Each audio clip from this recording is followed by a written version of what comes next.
સુરત મહાનગરપાલિકાની એક શાળાના આચાર્ય મંજૂરી લીધા વગર 2023માં 33 વખત દુબઈ ગયો અને ત્યાં ગાડી એ ધંધો કરતો હતો. એટલે કહેવાય સુરત મહાનગરપાલિકાનો આચાર્ય, પરંતુ સરકારી પગાર ખાય અને ધંધો દુબઈમાં કરે. નમસ્કાર. જે લોકો પ્રમાણિકતાથી નોકરી કરવા માંગે છે, જે લોકો BA MAd સુધી કે જાતનું ભણીને એક સરકારી નોકરી કે સરકારી શાળામાં નોકરી મેળવવા માંગે છે, એમને નોકરી મળતી નથી. અને જેમને નોકરી મળે છે એ કેવા દુરુપયોગ કરે છે એનો એક ચોંકાવનારો કિસ્સો સામે આવ્યો છે. સુરત મહાનગરપાલિકાની એક શાળાના આચાર્ય મંજૂરી લીધા વગર 2023માં 33 વખત દુબઈ ગયો અને ત્યાં ગાડી એ ધંધો કરતો હતો. એટલે કહેવાય સુરત મહાનગરપાલિકાનો આચાર્ય, પરંતુ સરકારી પગાર ખાય અને ધંધો દુબઈમાં કરે. આખરે ગુજરાત સરકારને જ્યારે આ વાતની ખબર પડી ત્યારે તાત્કાલિક ધોરણે આ શિક્ષકને સસ્પેન્ડ કરી દેવામાં આવ્યો છે, આચાર્યને. તો આના વિશે હું તમારી સાથે વાત કરીશ. મારું નામ રાજેશ શાહ છે અને તમે જોઈ રહ્યા છો ગુજરાતના સૌથી મોટા ડિજિટલ ન્યૂઝ પ્લેટફોર્મ ખબર છે .comને. સુરતની અંદર સુરત મહાનગરપાલિકાની શાળા ક્રમાંક 285 જે અમરોલીમાં આવેલી છે. અને સુરત મહાનગરપાલિકાની જે શાળાઓ છે એને જુદા જુદા નામ આપવામાં આવેલા છે સાહિત્યકારોના કે જાણીતી વ્યક્તિઓના. તો આ જે અમરોલીની જે પ્રાથમિક શાળા છે એનું નામ સ્નેહરશ્મિ શાળા છે. અને આ શાળાના આચાર્ય તરીકે છેલ્લા 10 વર્ષથી સંજય પટેલ સેવા આપતો હતો. પરંતુ એવું જાણવા મળ્યું કે 2023ની અંદર કોઈ પણ જાતની મંજૂરી લીધા વગર આ સંજય પટેલ 33 વખત દુબઈ ગયો હતો અને દુબઈમાં એ બિઝનેસ કરતો હોવાનું સામે આવ્યું. જોકે નવાઈની વાત એ છે કે 2023માં 33 વખત આ આચાર્ય સંજય પટેલ દુબઈ ગયો, પણ એ વાતની સરકારને બિલકુલ ખબર નહીં પડી. સરકાર સુધી આ વાત નહીં પહોંચી. આ વાત ત્યારે ખબર પડી કે ₹1 લેવડ દેવડની અંદર આ સંજય પટેલને અમદાવાદ અને સૌરાષ્ટ્ર લઈ જઈને અપહરણ કરીને ઢોર મારવામાં આવ્યો. ત્યારે આખી વાત ખબર પડી કે આ ભાઈના તો દુબઈની અંદર ધંધા છે.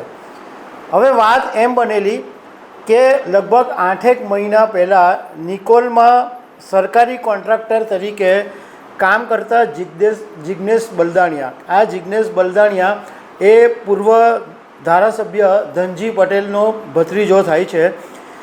અને આ જે જિજ્ઞેશ બલદાણિયા છે એ આ સંજય પટેલને કઈ ઓળખતો હતો. અને સંજય પટેલે પછી આ જિજ્ઞેશ બલદાણિયા અને દુબઈમાં એનો એક મિત્ર રહેતો હતો સંજયનો, ચંદ્રેશ મકાસણા.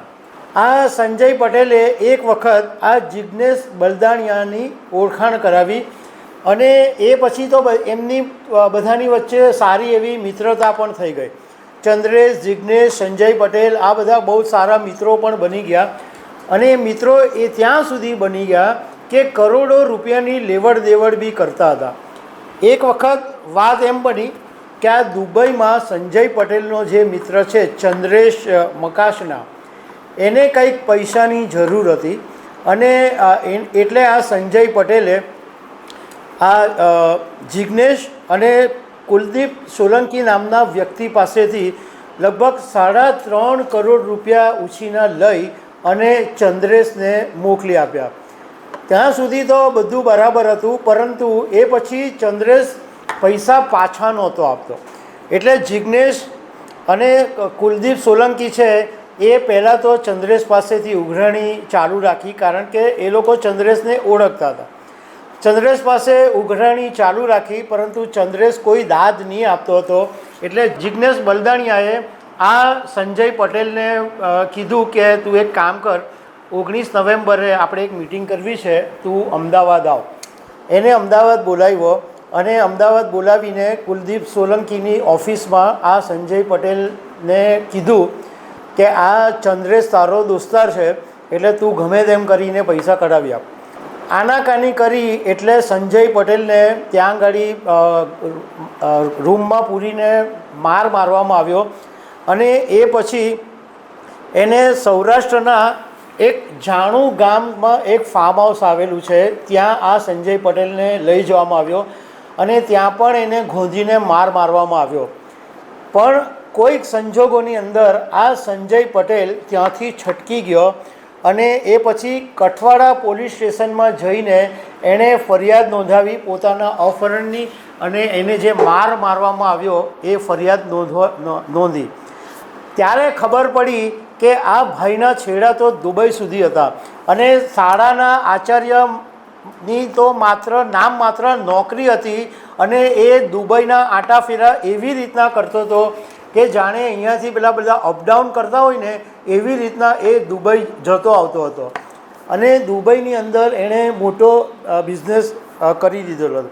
એવું બી કહેવાય છે કે આ સંજયની પોતાની યારાના ટ્રાવેલ્સ એન્ડ ટૂર કંપની બી છે અને રજિસ્ટર્ડ થયેલી કંપની છે. એટલે સરકારી પગાર ખાય અને બહાર બીજા બધા ધંધા કરે.